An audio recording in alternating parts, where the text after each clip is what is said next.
Gracias. En primer lugar, quiero tomarme un minuto para precisar históricamente desde dónde hablo. Dirigente proveniente del Partido Revolucionario de los Trabajadores, una organización revolucionaria, clandestina, antisistema, que operó entre 1971 y 1990 en buena parte de la geografía nacional. En 1990, en el marco del proceso constituyente, toma la decisión de negociar con el gobierno, llega a un acuerdo, se desmoviliza, cumple fielmente los acuerdos, honra su firma y honra su palabra. De los 220 integrantes desmovilizados, 40 han sido asesinados. Otros 40 o un poco más han sido desplazados. No obstante, esa mezcla de dolor se encuentra con una coyuntura y un momento de esperanza. Y hoy estamos ratificando nuestro compromiso con la construcción de paz en el país, como una necesidad vital. No voy a presentar un análisis sistemático de las dos coyunturas, que es una demanda del proceso, de la dirigencia política, de la insurgencia y del gobierno. Una comparación sistemática de las dos coyunturas para inferir lineamientos estratégicos. Eso desborda las pretensiones del tiempo del que disponemos. Me voy a concentrar en leer tres diferencias entre lo que pasó en los 90 y lo que pasa hoy en clave de lecciones. Y lo voy a complementar con otras tres lecciones. Y quiero partir de un elemento preliminar. Las élites colombianas, siempre que se encuentran ante la posibilidad de una coyuntura de cambio, se emplean a fondo para controlar y o contener esas posibilidades de cambio.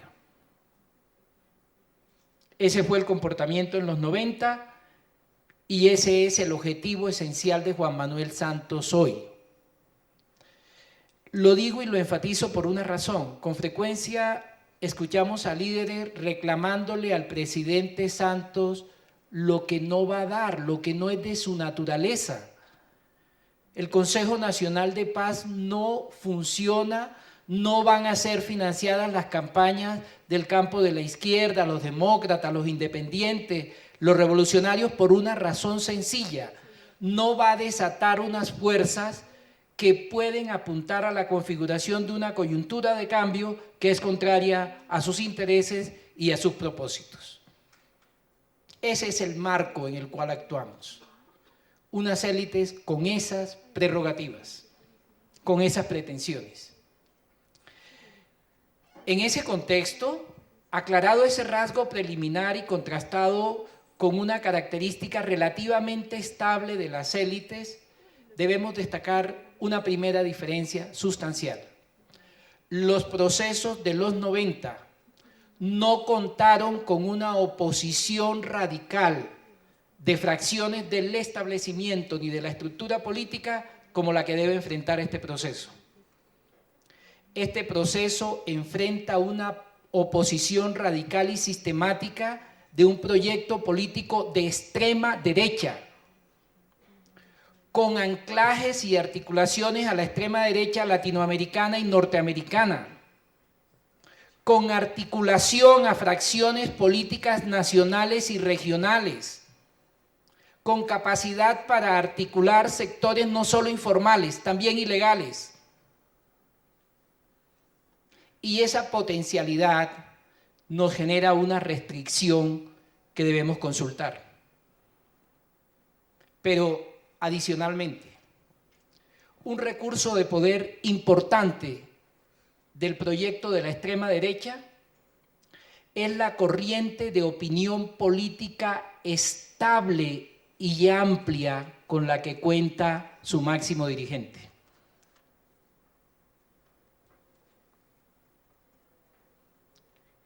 esa corriente de opinión política implica un desafío en una dimensión en la que el gobierno nacional y parte de las otras fracciones de poder se han mostrado incapaces e incompetentes.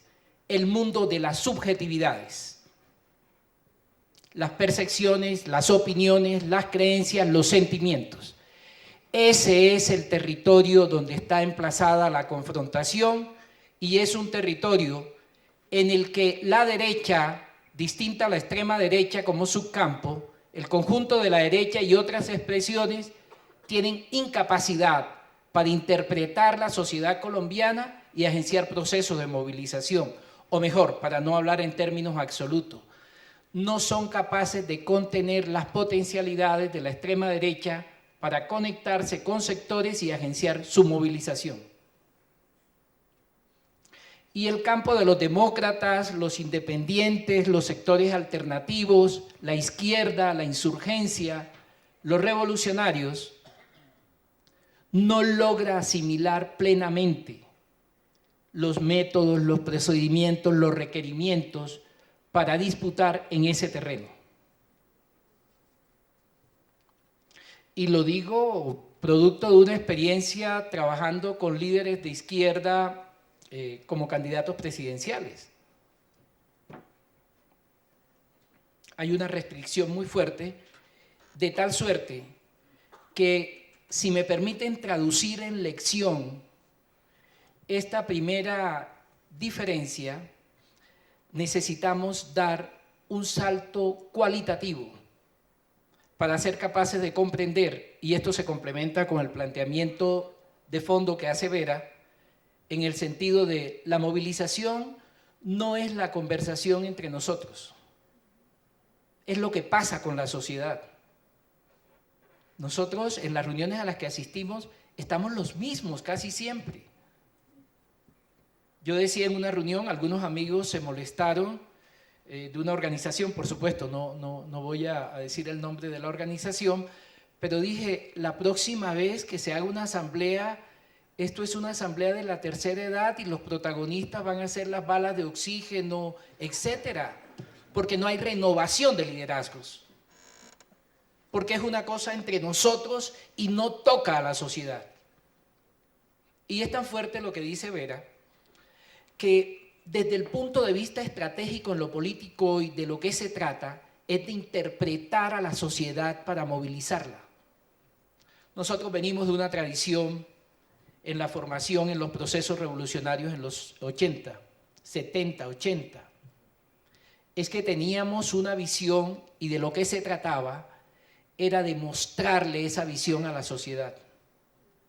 Pues uno de los cambios dramáticos es que más que ilustrar, se trata de interpretar para agenciar la movilización. Segunda diferencia. Los líderes, los proyectos provenientes de los procesos de negociación de los 90, rápida y fácilmente en la dimensión nacional, pasaron de ser valorados como enemigos a ser percibidos como adversarios. En lo nacional, el tránsito no fue traumático. El profesor Fabio López de la Roche colocaba un ejemplo. A pesar del impacto y la huella profunda en la sociedad colombiana que tuvo la toma y retoma del Palacio de Justicia, unos años después la ciudadanía recibía con los brazos abiertos al M-19.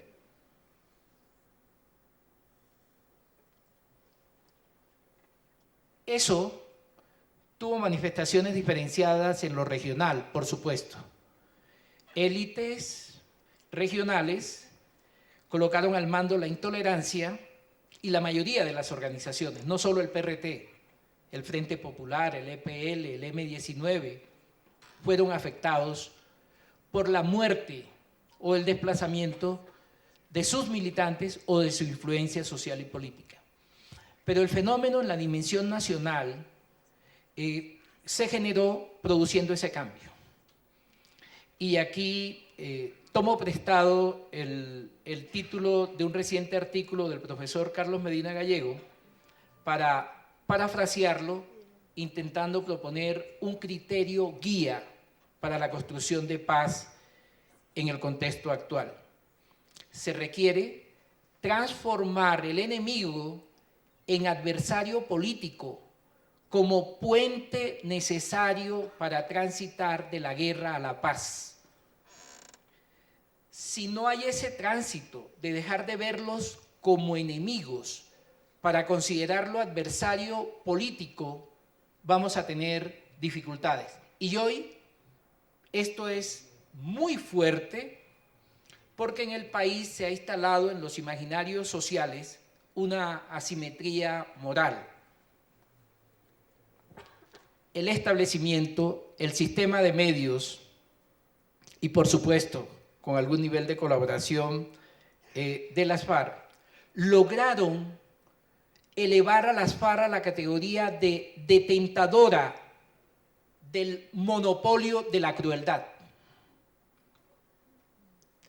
Erigirla no es original, esta caracterización se le debe al profesor Rodrigo Uprimni, y elevarla a la condición de monopolio de la crueldad tiene una connotación. Es percibida como enemigo no solo de las fracciones de poder, sino de amplios sectores de la sociedad. Y esa intolerancia hace mucho más difícil el tránsito de enemigo a adversario político. Y por supuesto, el gobierno nacional juega a enfatizar esa característica como una manera de anticiparse, a bloquear, a contener, a constreñir la potencialidad del proyecto político fariano que emerja del proceso de negociación. Suena cruel, pero es casi la pretensión de matar al niño en la cuna antes que aprenda a caminar. Esa pretensión de las fracciones de poder se da en un contexto de una organización insurgente que ha aprendido, se nota, en el proceso de negociación, pero que aún está distante de comprender las lógicas, la complejidad de la sociedad colombiana y en especial la complejidad del mundo urbano. Va a necesitar escuchar muchas voces, va a necesitar aprender a velocidades muy fuertes y tiene mucho que aprender de los procesos de los 90. El gobierno nacional contribuye a reforzar ese clima de intolerancia. Buena parte de sus decisiones, esto es, el hecho de abrir un proceso de negociación y simultáneamente endurecer el régimen, código de policía, funciones del ESMAD, endurecimiento en el tratamiento a la movilización y a la protesta popular, casi que pensaría que una consigna válida en el contexto actual es exigirle al gobierno nacional un cese de hostilidades definitivos contra el movimiento social, el movimiento popular y la protesta popular.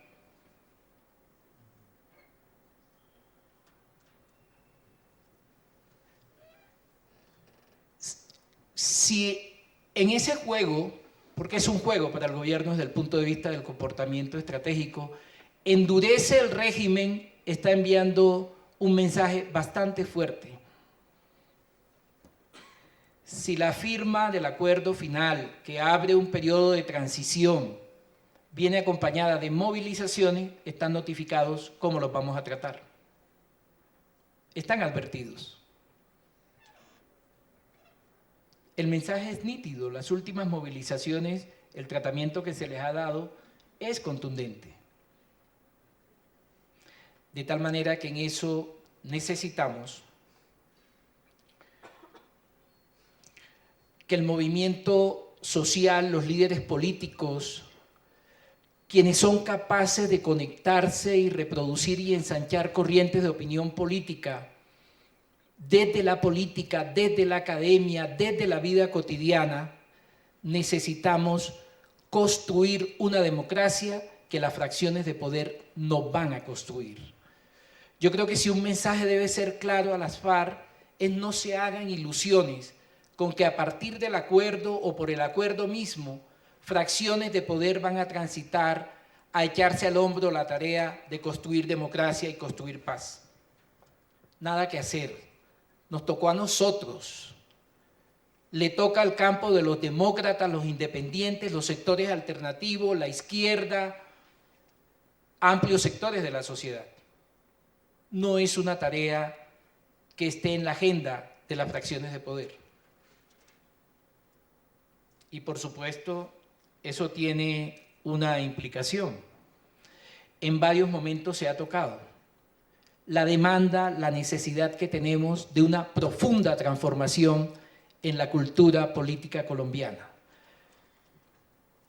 Cultura política entendida como una cultura política democrática, que le sirva de sustento, discúlpenme la crudeza, solo fue posible un proyecto autoritario exitoso durante 8 años porque predominaba en amplios sectores de la sociedad colombiana una cultura política autoritaria. Y el espacio de esa corriente de opinión del proyecto de extrema derecha entra en consonancia con la pervivencia de esos rasgos de cultura política. La posibilidad de cambio en el largo plazo está asociada a fuertes transformaciones culturales. Tercera diferencia. En la Asamblea Nacional Constituyente, y con la disposición de recibir todo el palo que me merezca, para eso estamos. En la Asamblea Nacional Constituyente, el espíritu de búsqueda del consenso, de concertación, de diálogo, fue una consecuencia, entre otras razones, de la limitada capacidad o de la debilidad del conjunto de las fuerzas.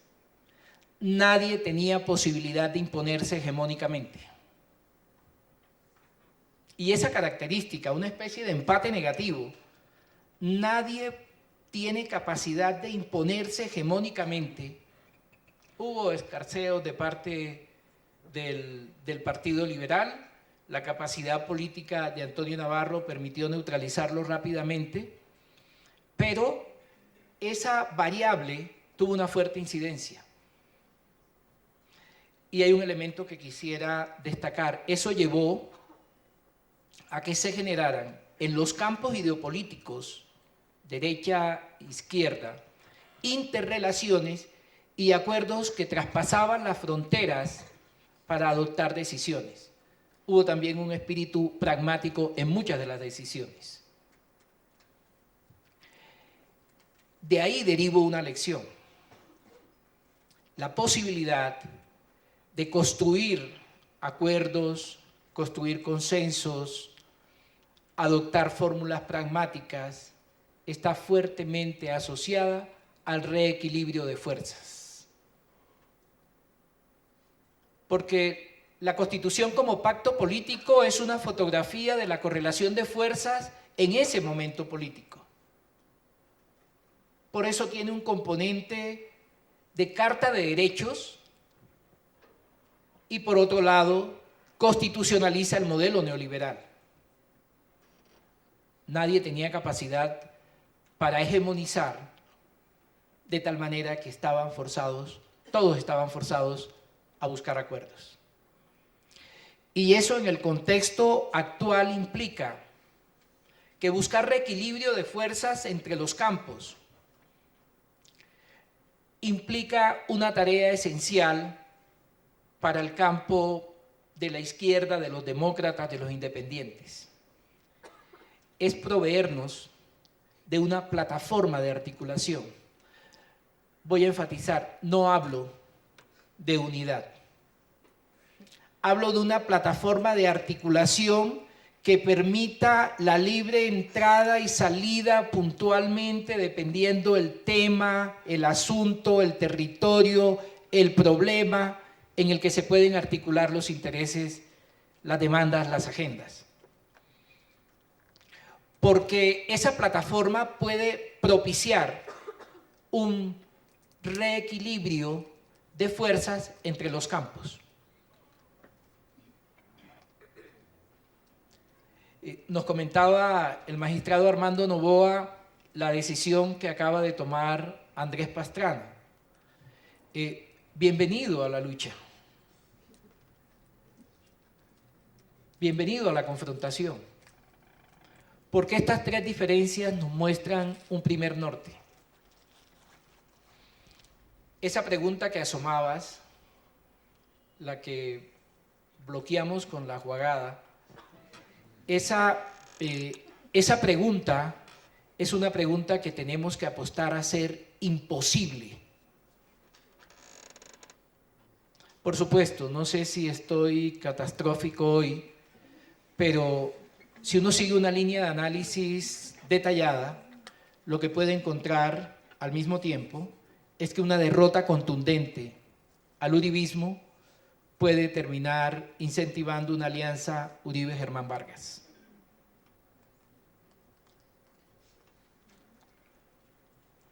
Pero bienvenida también.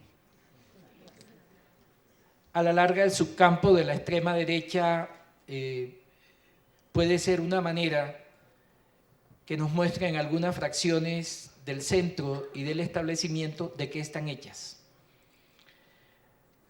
Mis 3 lecciones desconectadas. Un aprendizaje del proceso de los 90, que se conecta con algunos elementos de debate en la mañana de hoy.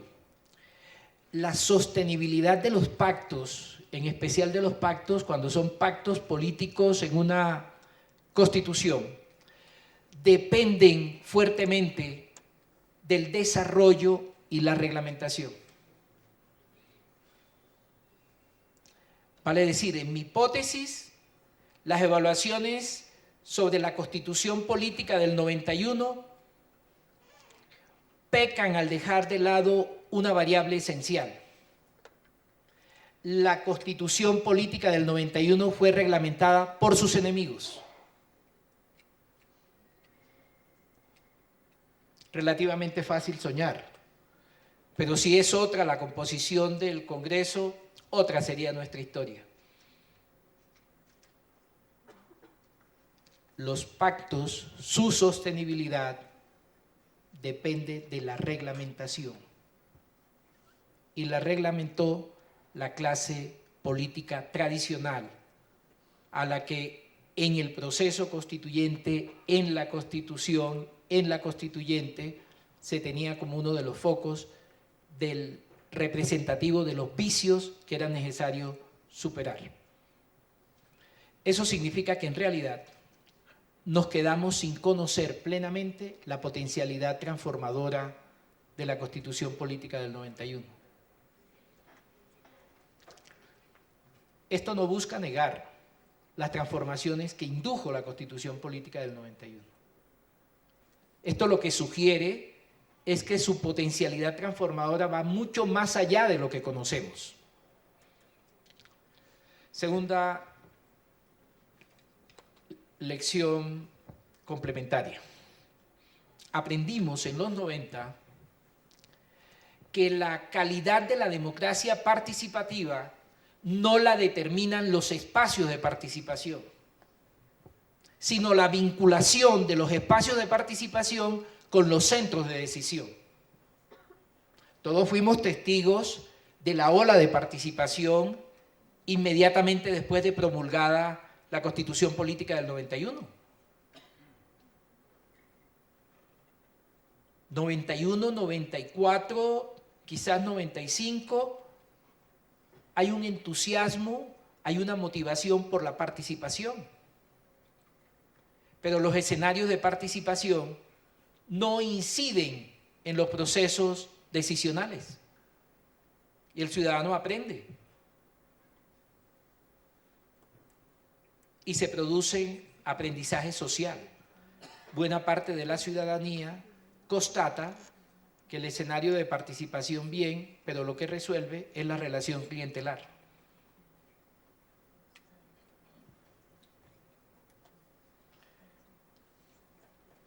Tercera lección complementaria.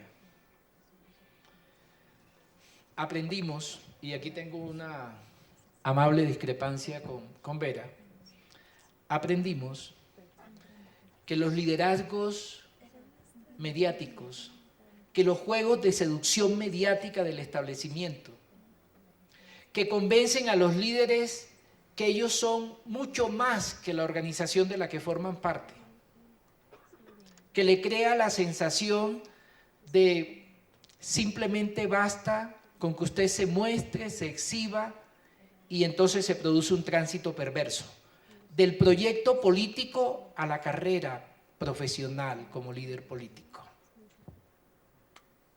Por supuesto, para las fuerzas del establecimiento, para las fracciones de poder, para el sistema de medios, es mucho más fácil doblar liderazgos individuales.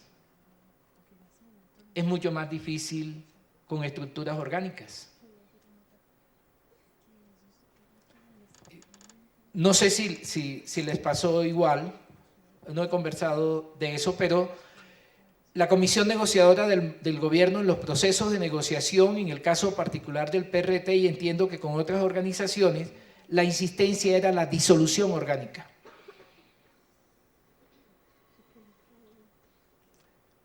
Por supuesto, comparto la preocupación con un cambio en el estilo de vida. No es el estilo de vida, digamos, de la organización rígida determinando absolutamente todo, pero creo que un activo político, y si pudiera se lo gritaría a las FARC, un activo político irrenunciable es el legado de la estructura orgánica. Necesitamos más proyectos políticos y menos liderazgos mesiánicos. Si algo fracasó en los 90 fue la pretensión de construir proyectos y partidos políticos soportados en liderazgos mesiánicos y desde el centro. La lección parece inducir a que hay que construir proyectos políticos desde los territorios y con la gente, y cristalizando estructuras orgánicas. Mi reflexión final. El flanco débil del Estado colombiano, la línea de falla geológica estructural de este Estado, es que ha sido indiferente hacia la suerte de los territorios.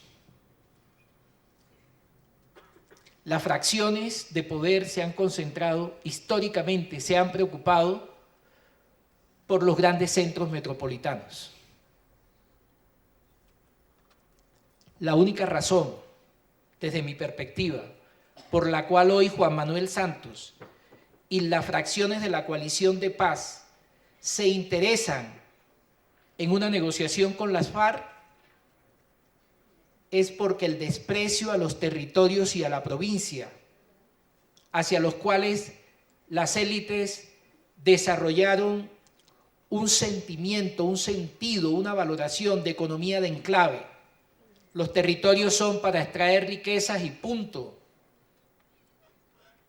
Y el problema del orden social y político de los territorios se le delega en la primera mitad del siglo a los gamonales, en la segunda mitad del siglo a los varones electorales. Esa característica lleva a que cambios en la tendencia de la economía mundial del siglo XXI está demandando alimentos, canasta minero-energética y productos medioambientales. Los tres se producen en el mundo rural. Y el mundo rural que habían despreciado necesitan conectarlo con los circuitos económicos internacionales. Y en el mundo rural hay dos proyectos antisistemas, las FARC y el ELN, y un proyecto en el marco del sistema de un líder de la clase media rural con articulaciones perversas, pero que no acepta el honor de ser expresidente, quiere reconfigurar la coalición de poder nacional. Por eso la decisión estratégica de las fracciones que lidera Juan Manuel Santos es negociar con las FARC, eventualmente negociar con el ELN y derrotar políticamente a Uribe. Pero decía, la falla geológica, la falla estructural es la precaria construcción de orden social, político y cultural en los territorios. Y en eso el movimiento social, la insurgencia, buena parte de los proyectos políticos de izquierda, muchas ONGs tienen un acumulado. Y ese acumulado reflejaría las potencialidades para encarar transformaciones estructurales de largo plazo.